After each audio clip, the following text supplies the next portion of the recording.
पश्चिम बंगाल विधानसभा चुनाव में हार के बाद बीजेपी कंगाल हो गई है, क्योंकि एक के बाद एक टीएमसी के बागी नेता घर वापसी कर रहे हैं। इसे लेकर बीजेपी की बेचैनी बढ़ती जा रही है। लेकिन इस दल बदल को रोकने के लिए जब शुभेंदु अधिकारी राज्यपाल के पास पहुंचे तो वहां भी बीजेपी में फूट साफ नजर आई, क्योंकि राज्यपाल संग इस मुलाकात में 24 विधायक नदारद थे, जिसके बाद अटकलों का बाजार गर्म है। राजनीति में कब कौन किसका दोस्त बन जाए कुछ नहीं कहा जा सकता। जिधर भी फायदा दिखता है नेता दुश्मनी भुलाकर उसी दल के दोस्त बन जाते हैं।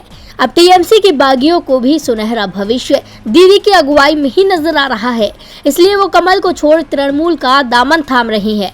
कमल की कलियां टूटने से वो कमजोर हो गया, इसलिए अब बीजेपी दल बदल का विरोध कर रही है। लेकिन इस विरोध में भी पार्टी में टूट नजर आ रही है।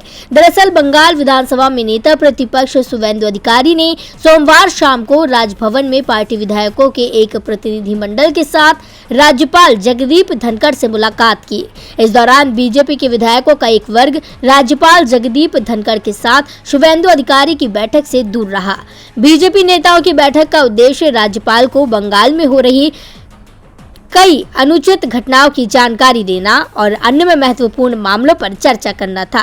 लेकिन बीजेपी के 74 में से 24 विधायक शुभेंदु अधिकारी के साथ नहीं आए। ऐसे में पार्टी से रिवर्स माइग्रेशन की अटकलें शुरू हो गई।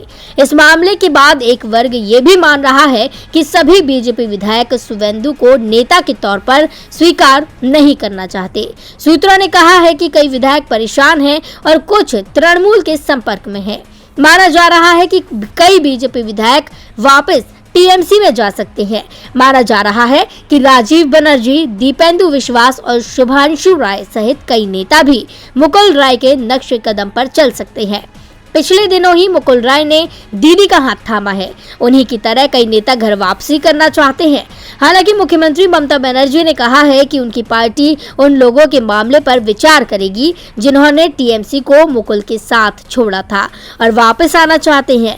पार्टी ने कहा कि 30 से अधिक विधायक उनके संपर्क में हैं, यानी साफ है कि ममता को मिलने वाली है ताली और बीजेपी के हाथ होने वाली है खाली। टीवी लाइव की रिपोर्ट।